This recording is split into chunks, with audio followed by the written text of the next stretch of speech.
যার হাত থেকে, যার হাতের অনিষ্ট, মুখের অনিষ্ট থেকে তার আশেপাশের ভাইয়েরা নিরাপদে থাকে, সে হচ্ছে মুসলিম। তার মানে আপনার হাত দিয়ে, আপনার কথা দিয়ে, আপনার কাজ দিয়ে আপনি আশেপাশের কাউকে যদি কষ্ট দেন, আপনি মুসলিম হতে পারবেন? আপনি আশেপাশের কাউকে কষ্ট দিতে পারবেন না। আপনার নেইবরকে যদি আপনি কষ্ট দেন, আপনি মুসলিম হতে পারবেন না। আপনি অন্যের প্রাইভেসিতে যদি ইন্টারফেয়ার করেন, কারো প্রাইভেসি যদি ভায়োলেট করেন, আপনি ভালো মুসলিম হতে পারবেন? কারো পার্সোনাল স্পেসে যদি আপনি নাক গলান, আপনি যদি ইন্টারফেয়ার করেন, তাহলে আপনি ভালো মুসলিম হতে পারবেন না। অন্যের অধিকারের ব্যাপারে ইসলাম আমাদেরকে সচেষ্ট থাকতে বলে। ইসলাম বলে ওয়ালা তাজাসসু, খবরদার গোয়েন্দাগিরি করো না, কারো পার্সোনাল স্পেসে নাক ঢুকিও না। যেটা তোমার ইস্যু না, যেটা তোমার বিজনেস না, ওখানে তুমি কভু যাবে না। কিন্তু আমরা এগুলো ভায়োলেট করি, তাতে আসছে কি বলেন, করি না?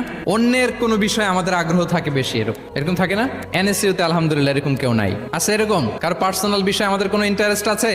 হাত তুলে ফেলছে কয়েকজন, আল্লাহ হেদায়েত দেখ আমাদেরকে। আচ্ছা, অন্যের পার্সোনাল বিষয়ে নাক গলাই না, এরকম কারা কারা দেখি?